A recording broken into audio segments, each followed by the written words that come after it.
we read your holy word. Help us see, Lord, help us learn. Holy Spirit, from its pages lead the way, lead the way. Come and rouse our stubborn will. Lord, make our hearts and souls be still. As we read your word, may we heed it and obey. 레위기 23장 4절과 5절. 자, 다 같이 한음성으로 읽겠습니다. 시작. 너희가 정한 때에 거룩한 집회로 선포할 주의 명절들은 이러하니라.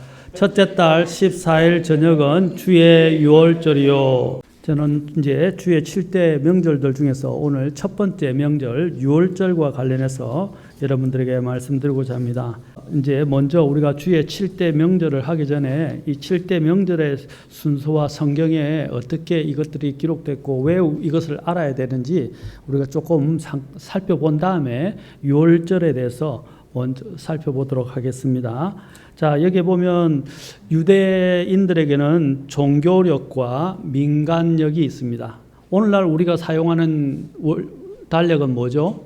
달력은 태양력 또는 양력이라고 이야기를 합니다. 더 정확하게는 그레고리역이라고 이야기하는데 태양력을 우리는 사용해서 1년 365일을 대략 365일을 1년으로 계산해서 지킵니다. 자, 유대인들은 또한 좀 다릅니다. 개념이 다릅니다. 전에도 말씀드렸지만 그들은 하루의 시작은 언제죠? 저녁 6시부터. 그 다음에 그들의 또한 한 주의 시작은 바로 오늘 주일이라고 하는 바로 이 첫날부터 또한 시작이 됩니다. 그리고 또한 그들의 해도 다릅니다. 그들이 지키는 해는 양력이 아니기 때문에 그들에게는 종교력이라는 게 있고 민간력이라는 게 있습니다. 이 민간력이라는 것은 그냥 참고로 여러분들이 히브리인들이 원래 사용해오던 원력을 이야기합니다. 성경에서 우리가 나오는 것들은 종교력이라고 할 수 있습니다. 종교력. 그 종교력은 바로 오늘 보게 될 유월절과 관련이 있습니다. 이 유월절의 출애굽을 기념해서 이를 신년으로 삼아서 이제 여기서부터 새해가 시작된다고 할 수 있습니다. 원래 유대인들의 새해 시작은 언제냐면 바로 우리로 이야기하면 9월, 그들로 이야기하면 이제 그들은 또한 7월인데 이 7월이 그들이 아까 이야기한 민간력으로 시작되었습니다. 그런데 아까 우리가 이야기하는 3월에서 4월이 바로 그들이 유대인들이 여기 출애굽을 통해서 새롭게 시작한 해라고 할 수 있습니다. 그래서 이것을 기념하여 출애굽을 기념하여 이날부터를 새해로 삼았는데 하나님의 인도하심에 의해서 그들이 이것을 이전에 자신들이 지켜오던 그 원력보다 하나님이 새롭게 그들을 인도하셨던 것들을 기억했기 때문에 사실은 신앙력이라고 할 수도 있고 종교력이라고 할 수 있어요. 자, 하나님의 인도하심 때문에 그렇죠? 특별한 날을 기점으로 해서 그들이 그때로부터 새로 지키기 새 시작이라고 생각하면서 그때로부터 지키기 시작한 것. 이게 뭐라고요? 신앙력 또는 종교력이라고 이야기한다. 왜? 종교적이니까. 민간력은 자기들이 그냥 만들어서 지키던 바입니다. 그래서 도표를 보시면 자, 이렇게 되어 있습니다. 자, 종교력으로 1월은 아까 출애굽부터 시작된다 그랬죠? 민간력으로는 7월이다라고 되어 있습니다. 자, 그들은 평상시에는 자신들이 이 7월을 지키고 있습니다. 7월부터 새해로 삼습니다. 그러나 그들이 신앙적인 면에서는 1월을 이제 시작으로 해서 지키는데 우리로 이야기하면 3월에서 4월. 그렇죠? 또 7월은 우리로 이야기하면 9월에서 10월입니다. 자, 그래서 종교력을 중심으로 성경적인 종교력을 중심으로 제가 이 도표를 그려놨는데 1월은 뭐라고 부르냐면 니산월이라고 부릅니다. 자, 이것이 왜 중요하냐? 성경에 이런 월들이 기록돼서 나오고 있어요. 나오고 있는데 우리가 이걸 모르면 이게 몇 월이지? 그냥 넘어가게 되는데 대충 여러분들이 이거 하면 기본적으로 나오는 중요한 달들이 있습니다. 그 달들을 이거는 이 날을 이때 이 달을 가리키는구나 하고 여러분들이 이해를 하시면 성경을 더 잘 이해할 수 있겠죠? 예. 그래서 1월은 그들로 1월이고 우리로 하면 언제라고요? 3월에서 4월경. 왜냐하면 음력이 양력을 우리도 음력을 지키게 되면 음력이 어떻게죠? 양력 날짜로 보면 변하죠. 이전에 또 생일도 지킬 때 음력으로 하게 되면 양력으로 계산할 때마다 항상 틀리게 되죠. 요즘은 다 이제 양력을 지키기 시작했는데 이제는 저 같은 경우도 저희 생일을 집에서부터 옛날 음력을 계산해서 음력을 양력으로 계산해가지고 지켜왔었기 때문에 계속 음력 생일을 지내고 있습니다. 그렇죠? 그와 비슷해요. 여기서도 1월이라고 했을 때 우리의 3, 4월에서 변동이 있기 때문에 왔다 갔다 이렇게 날짜가 변하게 됩니다. 그래서 3, 4월 그것을 니산월이라고 이야기를 합니다. 2월은 이알월이라고 이야기를 하고 3월은 시반월 이것도 에스라 여기 나오죠. 에스더 8장 9절에 나온다는 것입니다. 에스더 8장 9절에 그리고 또한 4월에 담무스월 그 다음에 5월을 아부월 6월을 엘월 7월을 티스럴월 그 다음에 8월을 말케스반월 이거는 성경에 여기 성경을 안 넣은 것은 성경에 잘 안 나오는 것들입니다. 9월에 기슬러월, 그 다음에 10월에 데벳월, 11월에 스밧월, 12월에 아달월. 이게 우리가 이게 외래를 따서 번역을 하면서 이게 또 아니면 음력을 해서 주로 이렇게 기록을 했기 때문에 학자들마다 기록하는 것이 다 틀려요. 그런데 지금 저는 월의 이름을 우리 험정역 지금 사용하는 험정역 킹제임스 성경에 맞춰서 지금 말씀을 드린 것입니다. 옆에 여러분 성경 구절을 연 것은 이 월들이 다 성경에 표기되어 있기 때문에 제가 성경 구절을 옆에 가로해서 넣은 것입니다. 그래서 여러분들이 이것을 참조를 하셔서 집에 가서 이 날은 여기에 해당되는 달력이구나. 또 이 달은 이것은 또 여기 성경 이달에 해당하는 것이구나 하고 여러분들이 참조를 하시면 더 도움이 될 것입니다. 또 1월을 가나안식 옛 이름으로 이야기를 한다면 또 니산월을 아비월이라고도 표현을 합니다. 그래서 출애굽기 13장 4절, 출애굽기 23장 15절, 또 출애굽기 한 군데 더 나오고 신명기 16장 1절에도 이걸 아비월이라고 표현을 하고 있다는 것입니다. 또 2월도 이하르월인데 성경에서는 또 열왕기상 6장 1절과 37절에 보면 6장 37절에 보면 10월이라고 표현이 되어 있습니다. 그 다음에 이제 아까 7월 같은 경우는 또 에다님 월이라고 이야기를 하는데 열왕기상 8장 2절에 나와 있고 또 8월 같은 경우는 불월이라고 이야기하는데 여러분 기억하기 좋죠. 여름이 덥잖아요. 핫하잖아요. 그렇죠? 그리고 불 하면 돼요. 불월 이렇게 기억하시면 이거 맞춰준 건 아니고요. 제가 연상 수법을 써서 여러분들이 외울 수 있도록 이야기한 것입니다.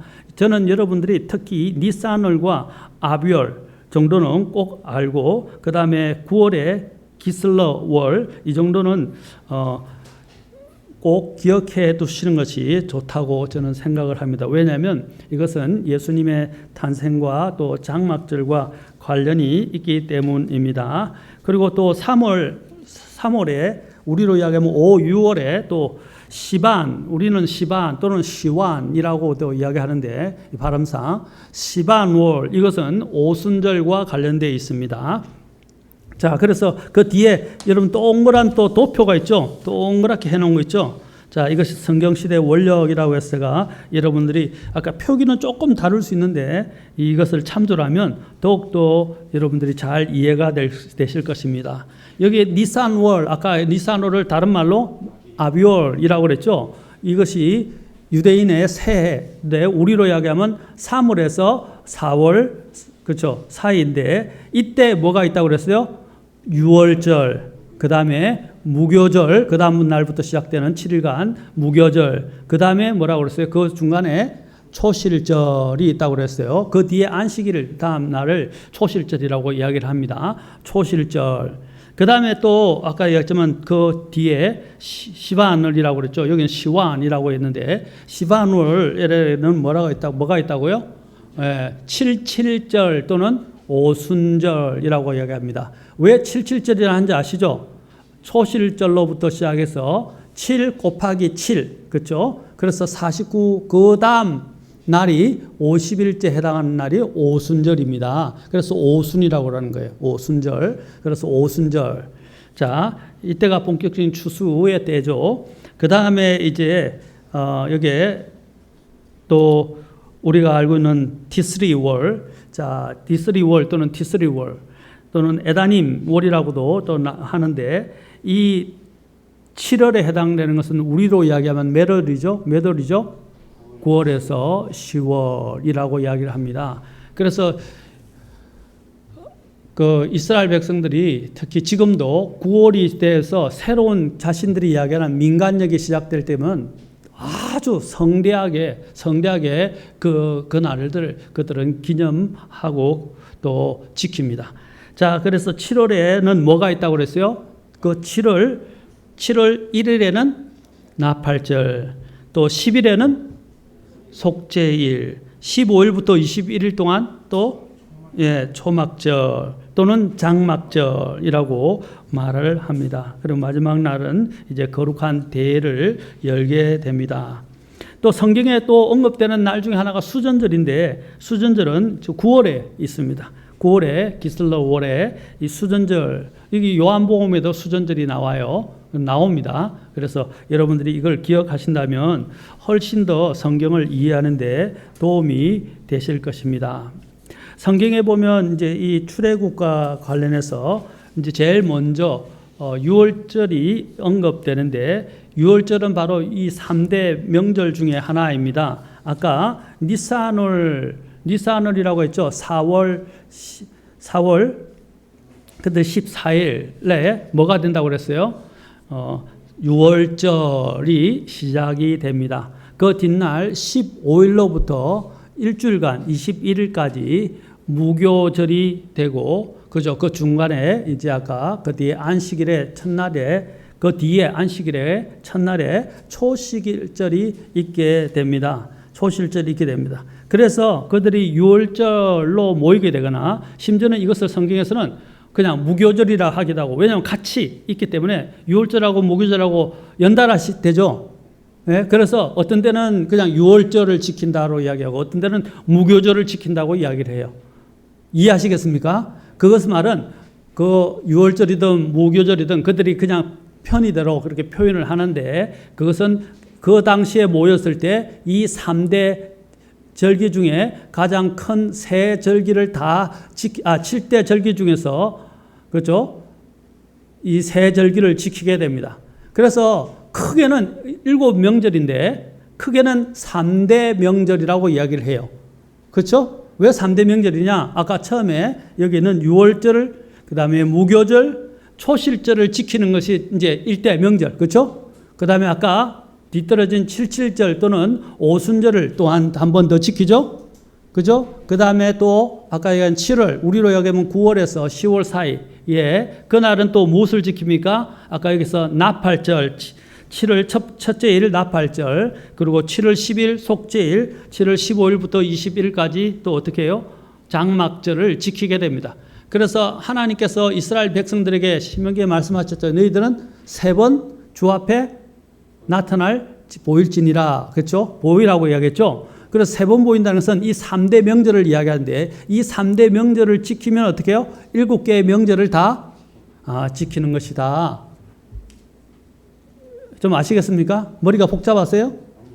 이제 여러분들이 좀 성경을 그냥 읽지만 말고 이제 성경을 좀 더 자세하게 이해할 수 있도록 하는 것입니다. 자, 이 먼저 그러면 출애굽에 대해서 보도록, 이 출애굽과 관련해서 유월절에 대해서 먼저 살펴보도록 하겠습니다. 유월절의 시작은 어디서부터 시작되었다고요? 이제 모세가 이스라엘 백성들을 이집트로부터 탈출시킨 때로부터 이제 시작이 됩니다. 그 내용이 어디에 나옵니까? 출애굽기 12장부터 나옵니다. 출애굽기 12장 1절부터 14절에 쭉 이제 설명이 나오는데, 모세는 이스라엘 백성들에게 하나님의 명령을 받아서 이스라엘 백성들에게 각 가족대로 첫 달 하면 아까 니산월이었죠. 그 니산월 10일에 어린 양을 잡으라라고 명령을 했어요. 자, 어린 양을 잡으라라고 명령을 하게 되는데 그것이 출애굽기 12장 3절 4절에 나옵니다. 너희는 이스라엘 온 회중에게 말하여 이르라. 이달 10일에 그들은 자기 조상들의 집에 따라 자기들을 위해 각 사람이 어린 양을 취하되 한 집에 어린 양 한 마리를 취할지니라. 자, 그 어린 양에 대하여 집안 사람이 너무 적으면 그와 그의 집의 이웃들이 혼들의 수에 따라 그것을 취하되 각 사람이 자기가 먹는 양에 따라 그 어린 양에 대해서 계산할지니라. 그리고 어린 양은 어떤 양이었냐? 흠이 없고 1년 된 수컷. 자, 여기 나오죠? 흠이 없고 1년 된 수컷이었다라는 것은 이건 누구를 상징하는 거죠? 하나님의 어린 양이신, 그렇죠? 어린 양이 되신 예수님을 이야기한다. 흠이 없다라는 점과 그 다음에 수컷이라는 것을 생각하십시오. 그래서 예수님께서 이 하나님의 어린 양으로서 이제 우리를 대신해서 모든 죄를 짊어 주셨습니다. 자, 그 다음에 14일 밤에는 어떻게 했어요? 그래서 14일 그날 밤에는 이 양을 잡았고, 그 다음에 이제 12장 7절에 보면 출애굽기 그 피를 취해서 어떻게 하라고 했어요? 14일까지 양을 준비했다가 잡고 난 다음에 저녁 때 그 피를 취하여 그것을 먹을 집 양옆 기둥과 문 기둥에 뿌렸습니다. 양쪽 기둥이 있죠? 그 다음에 문 기둥에다가 뿌렸습니다. 이제 그래서 뿌렸고 그것을 발라서 이제 그들에게 심판이 이르지 않게 했습니다. 그리고 고기는 불에 구워서 무엇과 함께 먹었습니까? 누룩 없는 빵과 함께 먹었다는 것입니다. 여기서 누룩 없는 빵에 대한 부분도 좀 이따가 다시 설명하겠습니다. 그 다음에 남은 것은 다 불에 태우도록 했다는 것입니다. 남는 것이 없다는 것입니다. 자, 여기서 이제 불에 굽는다라는 것은 나중에 이제 이것이 제사법으로는 이제 나중에 번제 이렇게 나오게 되는데, 이 불에 굽는다는 것은 예수님께서 어떤 고통을 당하셨는지 하나님의 심판의 불에 대해서 이야기를 하는 겁니다. 모두 다 나중에 심판은 뭐로 심판을 받게 되죠? 불로 심판을 받게 되죠. 앞으로 받게 될 그 심판의 불을 의미하는 것입니다. 그때 그들이 이 고기를 잡고 난 다음에 또 어떻게 했습니까? 누룩 없는 빵을 이야기했죠. 누룩 없는 빵을 이야기했을 때 이 누룩은 또 무엇을 말해주는 겁니까? 누룩 없는 것은, 누룩이라는 것은 성경에서 악 또는 죄, 그렇죠? 또는 잘못된 교리를 상징합니다. 악 또는 죄, 그렇죠? 그래서 누룩 없는 빵을 먹었다는 말은 그 죄를, 그렇죠? 깨끗하게 처리하는 문제를 이야기한 것입니다. 그 다음에 또 그들이 이제 쓴 나물을 먹었다는 것은 그들이 이제 고생에 대해서 생각하게 하는 거죠. 우리 인생이 다 고생이지 않습니까? 고통과 슬픔이라고 이야기를 성경에서는 말하고 있어요. 이 고생인 이 인생의 부분들을 이야기하는데 바로 주님께서 그것들을 우리에게 기억나게 하시기 위해서 쓴 나물을 먹으라고 그러고 남은 것은 다 불에 태우라고 하셨습니다. 예수님께서는 어떻게 하셨습니까? 우리의 속죄를 위해서 완전히 자신을, 그렇죠? 들이셨죠. 그것을 여기서 말하는 것입니다. 완전한 희생을 여기서 말해주는 것입니다. 그래서 그날 밤에 이제 어린 양을 어디다 그랬어요? 양 기둥과 문 설주에다 발라서 그들이 문 기둥에 발라서 죽음에 주님이 주께서 그들을 치지 못하도록 그들을 막아 주셨다고 이야기하는데, 어떤 분들은 이렇게 이야기해요. 두 가지 해석이 있습니다. 이제 이것은 뭐냐면 주의 천사가 사람들을 주께서 사실은 치셨다고 성경에 나와. 킹제임 성경에서는 주께서 치셨는데, 주께서 치실 때 그 죽음으로 주님께서 그것을 넘어갔다라고 해서 유월이라고 그래요. 패스오버라고 그랬어요. 패스오버라면 패스라는 것은 통과라는 거죠. 그렇죠? 오버라는 것은 넘어간다 이렇게 돼요. 그렇죠? 그래서 그냥 넘어 지나간다라는 뜻에서 유월이라고 이야기한 거예요. 그렇죠? 페쉐라고 이야기하는데 이것을 또 헬라어에서는 파스카라고 이야기를 합니다. 이 파스카라고 하는 것은 아까 넘어간다. 그래서 어떤 분들은 주님께서 그냥 그 심판을 내리지 않고 지나가셨다라는 의미로 해석하지만 또 다른 학자 중에 아주 유명한 캠벨 몰간으로 알고 있는데 캠벨 몰간이라는 유명한 성경학자는 또한 이야기하기를 주님께서 그 심판의 자리에서 이스라엘 백성들을 지키시기 위해서 서셨다라고 말을 해요. 그래서 지키기 위해서 서셔서 어떻게 해요? 그 죽음이 찾아오지 못하도록 그들을 지키시고 보호해 주셨다라고까지도 이야기를 해요. 어쨌든 간에 어떻게 해요? 그들에게 죽음이 임하지 않았죠. 특히 모든 장자와 짐승의 첫 태생들은 다 죽음을 면하지 못했어요. 그러나 아까 그들이 하나님께서 명령하신 대로 그들이 양력 기둥과 위에 문기둥에 어린 양을 취해서 그 피를 바르고 났을 때는 어떻게 해요? 죽음이 그들을 그렇죠? 지배하지 못하고 지나가 버렸다는 것입니다. 다시 말하면 하나님의 심판에서 그들이 면제받았다는 것입니다. 자, 이것이 바로 오늘날 우리가 예수님을 통해서 하나님의 심판에서 면하여 생명으로 옮겨지는 것을 이야기해 준다고 할 수 있습니다.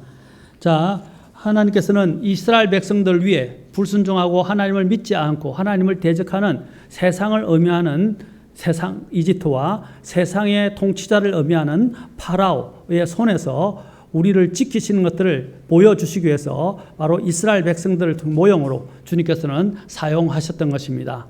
바로 이스라엘 백성들의 그 괴롭히던 파라오는 사탄의 상징이죠. 그 파라오는 교만해서 이스라엘 백성들을 놓아주려 하지 않았습니다. 그렇죠. 그래서 하나님께서는 이제 10가지 재앙 중에서 마지막 재앙을 했는데 가장 사람들이 아끼는 첫 태생들을 다 죽이겠다고 하셨던 거예요. 그러나 하나님의 선택함을 받고 하나님의 말씀을 믿음으로 순종한 이 이스라엘 백성들 지배 위에는 그들이 하나님의 명령하신 대로 어린 양의 피를 취해서 양 기둥과 또 문 위에 기둥에다가 피를 바르고 난 다음에는 주님께서 그 피를 보고 그냥 넘어가셔서 그들을 지켜 주셨습니다. 그리고 그들에게 주님께서 긍휼을 사실 베풀어 주신 거죠. 이것은 얼마나 놀라운 하나님의 그 긍휼과 또 보호하심인지 모르겠습니다. 이 구약에는 여러 유월절이 이제 나오는데 아까 첫 번째 유월절이 어디라고 그랬어요? 출애굽기 12장에 이 유월절이라고 말씀드렸습니다. 그 두 번째 유월절이 민수기 9장 1절부터 14절에 나와 있고 이제 그들이 유월절을 계속 지키지 못해요. 광야에 있는 동안 유월절을 지키기가 어려웠다가 나중에 요르단 길갈에서 여호수아 시대에 이 유월절을 또한 지키게 됩니다. 성경에서 이 유월절과 관련된 것은 자주 나오지는 않아요. 그들이 사실 매번 유월절을 지켰어야 했는데 매번 유월절을 지키지 못하고 있다가 솔로몬 시대에 또한 유월절을 지키게 되고 또 지키지 못하다가 히스기야 시대에 바로 바빌론으로 포로로 끌려가기 전 얼마 전에 또 유월절을 지키게 되고 또 요시야 시대에 유월절을 지키게 되고 그들이 또 바빌론 포로로 70년 끌려갔다가 어떻게 해요? 다시 돌아와서 또 수룹바벨의 인도하에서 유월절을 지키는 이런 유월절이 언급되어 있습니다. 그냥 참고로 여러분이 아시고 나중에 더 자세하게 다룰 기회가 있을 것입니다. 자, 그런데 신약에서 이제 이 유월절은 어떻게 명령되고 있습니까?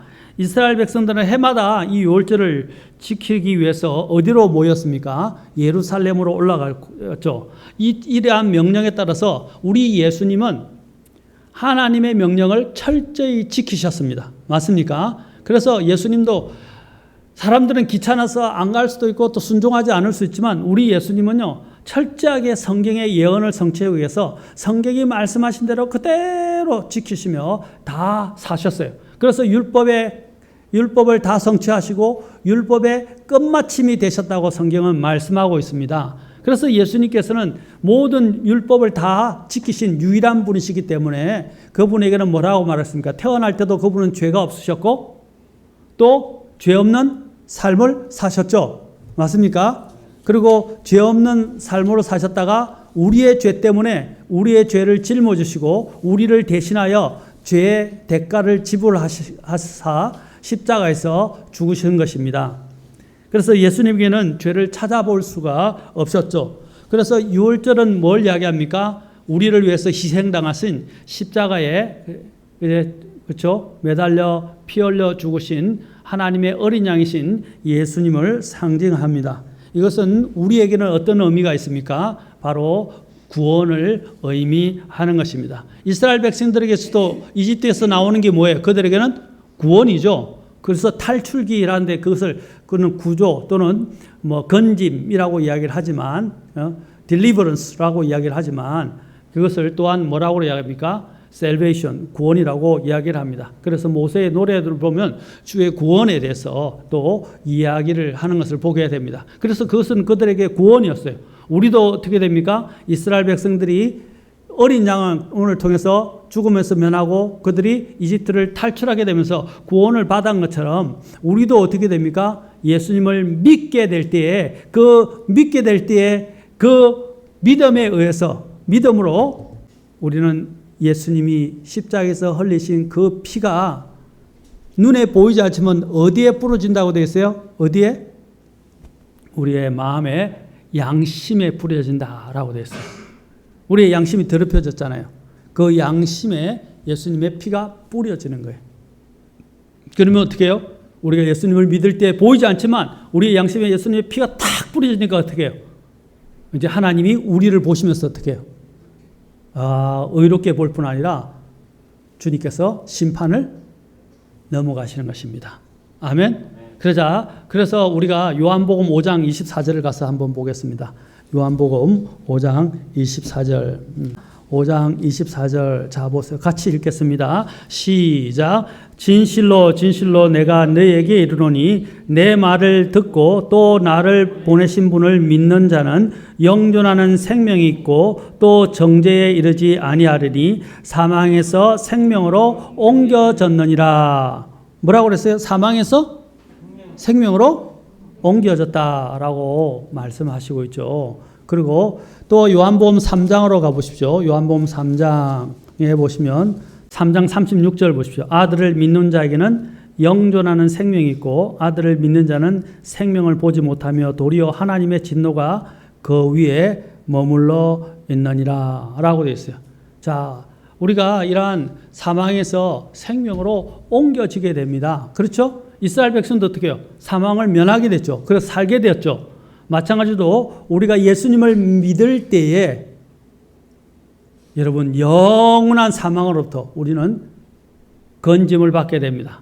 그것을 우리는 뭐라고 그럽니까? 구원이라고 부르는 거예요. 이게 얼마나 놀라운 일입니까? 그래서 이러한 표현, 이거와 관련된 표현들이 바로 요한복음에 굉장히 잘 나와 있어요. 요한복음에서 이것을 자세하게 표현하고 있죠. 그래서 이제 이것을 적용한다면 예수님은 우리의 유월절 어린 양이 되시는 것입니다. 요한복음 1장도 가서 봅시다. 요한복음 1장에 보면 사도 요한이 예수님에 대해서 뭐라고 증언을 하십니까? 사도 요한이 예수님을 통해서 1장 두 번이나 이렇게 사도 요한이 표현을 하는데 1장 처음에 29절. 자, 요한복음 1장 29절을 보겠습니다. 1장 29절 여기 보면 29절에 뭐라고 되어 있습니까? 다음날 요한이 예수님께서 자기에게 오시는 것을 보고 이르되 세상 죄를 제거하시는 하나님의 뭐라고 그랬어요? 어린 양을 보라 라고 말씀을 하고 있죠. 하나님의 어린 양을 보라. 이 하나님의 어린 양은 바로 이 출애굽에서 어린 양이 희생됨으로써 1년 된 그렇죠? 흠없는 수컷이었죠. 그 1년 된 흠없는 수컷의 희생으로 인해서 이스라엘 백성들이 하나님의 심판을 명해서 그들이 건짐을 받고 또 살림을 받았던 것처럼 하나님께서 하나님의 어린 양이신 이 예수 그리스도를 통해서 세상의 죄를 제거하시고 또 그분을 믿는 자들은 어떻게 해요? 다 죄를 용서받고 또 하나님의 아까 읽었던 대로 사망에서 생명으로 옮겨지는 그러한 복을 우리가 누리게 되었다는 것입니다. 이게 얼마나 감사한 일입니까? 그렇죠? 감사한 일인가? 우리는 이 주님께서 우리를 위해서 치러 주신 이 희생을 절대 잊어버려서는 안 됩니다. 그렇죠? 예수님께서는 이 지상에서 공생의 사역을 하실 때 자신의 순환과 그리고 죽음을 여러 번 예고하셨는데 이것은 구체적으로 이것이 정확하게 언제 이루어지는 것입니까? 성경에서는 바로 유월절에 이루어지는 것임을 이야기하고 있습니다. 이 얼마나 놀랍습니까? 구약에 있는 이 모든 절기들은 첫째 누구를 상징한다? 예수님을 상징한다라는 것입니다. 이 유월절은 무엇을 상징합니까? 예수님의 죽음 또는 십자가의 죽음을 이야기하는 것입니다. 여기서 무교절은 무엇을 말하느냐? 무교절은 예수님의 무덤에 장사되신 것을 이야기하는 거예요. 장사된 것. 그 다음에 초실절은 뭘 이야기하냐? 나중에 살펴보면 예수님의 잠자는 자들의 첫열배라고 하는 바로 부활을 이야기하는 것입니다. 초실절은 예수님의 부활을 의미합니다. 그것이 우리에게 또 영적으로 어떻게 의미하는지는 각 우리 절기들을 살펴보면서 이후에 살펴보도록 하겠습니다. 자, 그래서 예수님께서는 이제 우리를 위한 하나님의 어린 양으로 십자가에서 우리를 대신해서 희생해 주심으로써 우리의 죄를 해결해 주시고 또 용서받게 하시고 사망에서 생명으로 옮겨질 수 있도록 하셨습니다. 예수님께서 이 일을 하시기 직전에 먼저 예고하시면서 뭐라고 하셨습니까? 예수님께서도 아까 말씀을 그대로 구약의 율법들을 다 지키시고 마지막 유월절을 지키기 위해서 또 유월절에 직접 자신이 하나님의 희생양이 되시기 위해서 예루살렘으로 올라가셨습니다. 그렇죠? 올라가셨어요. 그래서 누가복음이나 이제 요한복음에 이러한 부분들이 자세하게 기록되어 있습니다. 예수님께서는 이제 유월절을 지키기 위해서 가셨다가 결국에는 예수님께서 손수 또 유월절을 제자들과 함께 지키시게 되죠. 그래서 자신이 유월절 어린 양이 되실 건데 먼저 구약의 말씀을 성취하기 위해서 유월절 어린 양을 잡아서 먹는 만찬 제자들과 함께 하는 그 만찬식을 거행하시는 것을 보게 됩니다. 그 내용이 바로 마가복음 14장 또 누가복음 28장에 또 잘 나와 있고 마태복음 26장에도 잘 나와 있습니다. 예수님께서는 유월절 식사로 마지막 만찬을 나눈 장면이 우리가 잘 알고 있는 마태복음 26장 17절부터 30절, 누가복음 22장 7절부터 20절, 마가복음 14장 12절부터 26절에 잘 나와 있습니다. 자, 우리 다른 건 보지 말고 마태복음 26장 17절에 30절을 한번 보실까요? 예수님께서 뭐라고 말씀하셨는지. 자, 26절 그들이 먹을 때에 예수님께서 빵을 집어사 축복하시고 그것을 떼어 제자들에게 주시며 이르시되 받아서 먹으라 이것은 내 몸이니라 하시고 또 잔을 집어서 감사를 드리시고 그들에게 주시며 이르시되 너희는 다 그것을 마시라 이것은 죄들의 사면을 얻게 하려고 많은 사람을 위하여 흘린 나의 피 곧 새 상속 언약의 피니라 라고 말씀하셨죠. 그러면서 주님께서 그들과 마지막 만찬을 나누시고 이제 십자가에 본인이 직접 그 하나님의 어린 양으로서 희생양이 되셔서 우리의 모든 죄를 대속하시는 이 거대한 아주 위대한 구속 사역을 완성하시게 됩니다. 어쨌든 주님께서는 이 유월절에 대해서 이미 예고하셨고 또 유월절 어린 양으로 친히 자신이 제자들과 만찬을 나눈 후에 어린 양으로서 희생 스스로를 내어 주셨습니다. 자, 그 다음에 이제 이 부분들을 신약에서는 우리에게 지키라고 또한 사도 바울이 이야기를 합니다. 고린도전서 11장 21절부터 34절에 고린도 교회에게 명령해서 사도 바울이 이 고린도 교회에게 이 만찬을 어떻게 행해야 되는지 어떤 마음으로 행해야 되는지에 대해서 여기서 가르쳐 주고 있고 그 가르쳐 주면서 아까 읽었던 마태복음 26장의 이 말씀을 그대로 인용하면서 또한 이 의미를 우리에게 다시 되새겨 주고 있습니다. 자, 우리가 보면 이러한 부분들을 어떻게 지켜야 하느냐. 이 유월절은요, 그냥 이제 요즘은 유월절을 우리가 이제 안 지키죠. 안 지키는 이유에 대해서도 이제 설명하겠지만, 모세도 이 유월절을 지킬 때 그냥 형식적으로만 이 유월절을 지킨 게 아니에요. 우리에게 가장 중요한 문제가 뭐냐면 이스라엘 백성들의 가장 큰 문제도 이것입니다. 그들은 뭐예요? 형식만 있고 마음이 없었다는 거예요. 이해하시겠습니까? 우리도 하나님의 일을 할 때 가장 중요한 것이 뭐예요? 형식으로만 하는 게 아니에요. 모든 걸 믿음으로 해야 한다는 사실입니다.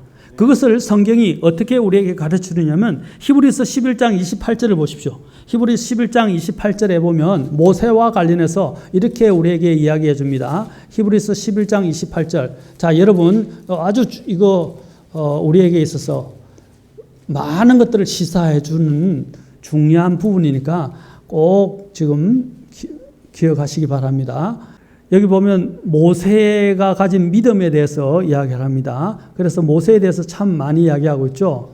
그래서 24절부터 믿음으로라고 계속 이야기하죠. 믿음으로 모세가 어떻게 했는지 쭉 설명을 하면서 이제는 무엇과 관련해서 이야기하느냐면 유월절과 관련해서 이야기를 해요. 28절 같이 읽겠습니다. 시작. 믿음을 통해 그는 유월절과 피 뿌리는 것을 지켰으니 이것은 처음 난 것을 파멸시킨 자가 그들을 건드리지 못하게 하려 함이라. 예, 파멸시키는 자가 왔는데 그것을 그렇죠? 지켜줬는데 모세가 유월절과 피 뿌리는 것을 어떻게 지켰다고요? 믿음을 통해. 줄 거 놓으십시오. 믿음을 통해. 여러분, 우리는 믿음으로 해야 합니다. 아멘? 형식으로 참여하면 안 돼요. 그냥 의례적으로 참여하는 게 아니에요. 믿음으로 한다. 모세도 어떻게 했다고요? 그냥 우리가 볼 때는 그냥 율법을 지킨 것으로 이야기하지만 율법을만 지킨 게 아니라 그거 어떻게 했다고요? 믿음을 통해. 우리도 하나님 앞에 나올 때 하나님이 또 명령하신 것을 지킬 때 뭐로 지키냐면 믿음으로 해야 돼요. 그냥 어쩔 수 없이 억지로 하면 다 그것은 내게는 유익이 되지 못해요. 그렇죠? 오히려 그것은 내게 그냥 가시가 되는 거예요. 가시. 예, 주님께서 말씀하시잖아요. 늘 가시채를 걷어 차는 것이 내게 고생이라. 예, 우리가 하는 것은 고역이 됩니다. 믿음으로 하지 않으면 모든 것은 고역이 돼요. 그리고 또 낭비가 돼요. 그래서 다 소용없는 것입니다. 오직 믿음만이 어떻게 해요? 하나님을 기쁘시게 할 수 있기 때문입니다. 사랑하는 성도 여러분, 모세가 믿음으로 어린 양을 잡았고 믿음으로 5일 동안 간직한 후에 믿음으로 어떻게 해요? 그 어린 양의 죽음에 참여했다는 것입니다. 그러자 하나님께서 내가 그 피를 볼 때에 너희를 넘어가리라 라고 말씀해 주신 것입니다. 그리고 그는 믿음으로 또한 어린 양의 고기를 또한 먹었습니다. 그리고 성경이 말씀하신 대로 썬 나무를 먹었습니다. 그리고 누룩 없는 빵을 먹었던 것입니다. 자, 그리고 그들은 어떻게 먹었습니까? 서서 급히 먹었습니다. 급히 먹었다는 말을, 서서 급히 먹었다는 말을 무엇을 말해주는 겁니까? 급히 그들이 어디로 떠나가야 된다는 것을 말해주는 것입니다. 우리도 마찬가지입니다. 우리가 믿음으로 살면서 이 세상에서 주님이 언제든지 부르시고 명령하시면 떠날 준비를 해야 돼요. 왜 많은 사람들이 이 땅에 집착을 하는지 모르겠어요. 너무 이 땅에서 영원히 살아갈 것처럼 집착한다는 것입니다. 주님이 부르시면 떠나가야 돼요. 이번에 제가 장인어른의 장례식을 치르면서 너무 편안하게 돌아가셨는데 우리 장인어른께서 나는 이제 주님께서 부르신 대로 신실하게 일종의 믿음을 지켰다는 그 말씀을 남기시고 돌아가셨어요. 그 밀레의 저녁종이라고 그 농부와 아내가 이렇게 그죠 밭을 다 이제 해주는 이렇게 기도하는 모습 있죠. 그 장면에다가 밑에다가 우리는 하나님께서 우리를 불러주신 대로 열심히 부지런히 게을리하지 않고 열심히 살다가 이제 주님께로 간다라는 글을 남기셨어요. 그리고 돌아가실 때는 얼마나 편안하게 주무셨는지 아예 주무시고 계세요. 주무시는 것 같았어요. 금방 흔들어 깨우면 깨어나실 것처럼 너무 평안하게. 그전에는 너무 얼굴이 형편없고 몰골이 상하시고 또 병으로 고생을 하시고 마지막 날에도 돌아가시 직전에는 굉장히 아프셨다고 하더라고요. 아프셨는데 돌아가는 그 순간에 임종하신 모습을 보는데 편하게 그런 모습을 제가 지금까지 많은 장례식을 피웠지만 이렇게 평안하게 돌아가신 모습을 처음 봤어요. 그런데 문제는 뭐냐? 아무것도 없었다는 거죠. 아무것도 없이 빈손으로 왔다가 빈손으로 돌아간다는 것입니다. 우리도 마찬가지예요. 여러분, 왜 이 세상에 그렇게 집착하십니까?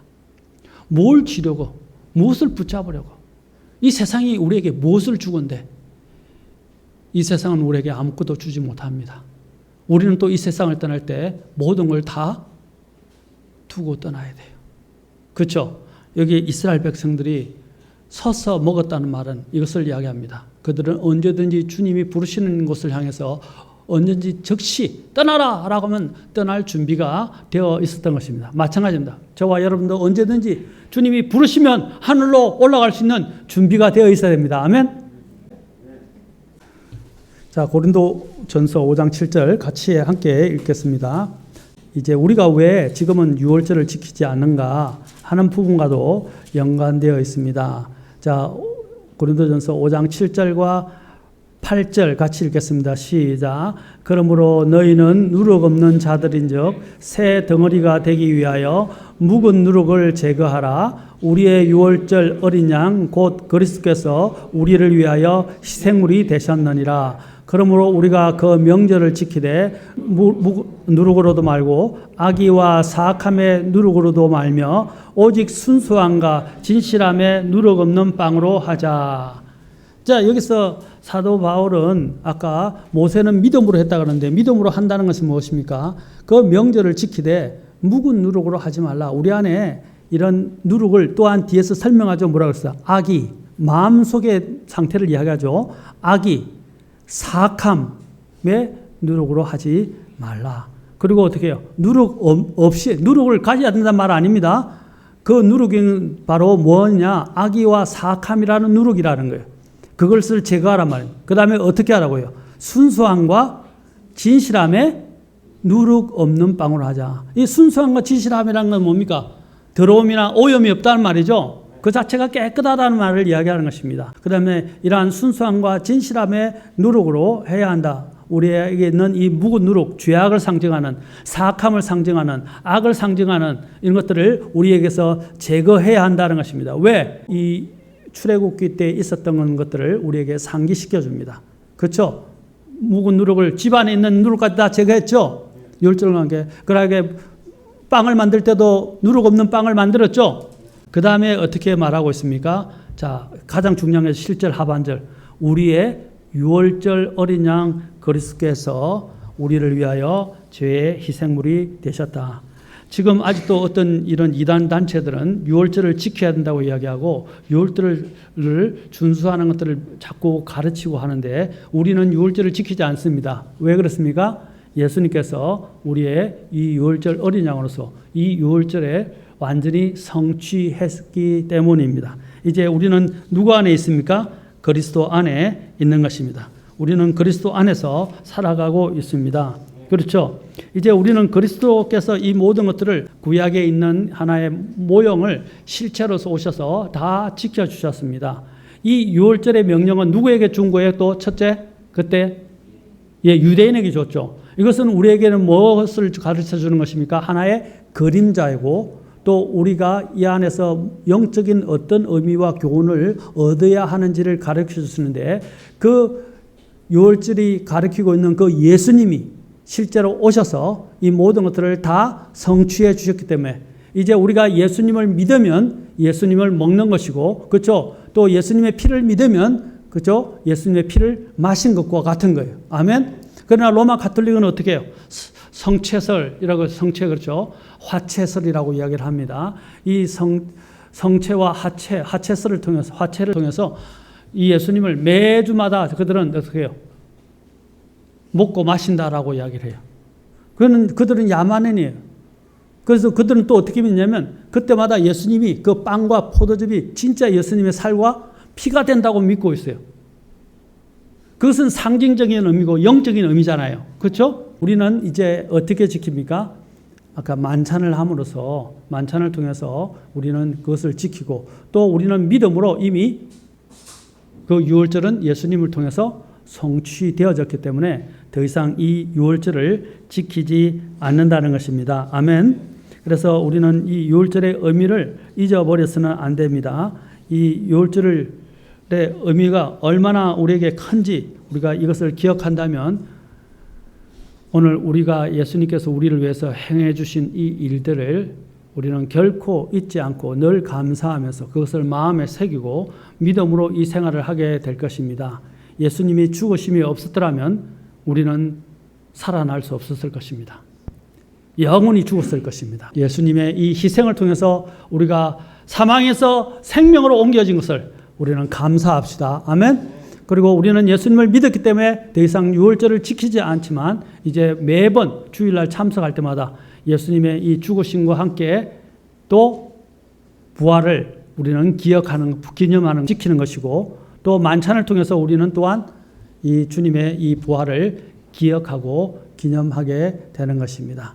Open my eyes and let me see glimpses of truth you have for me. For in your word I find the truth that sets me free.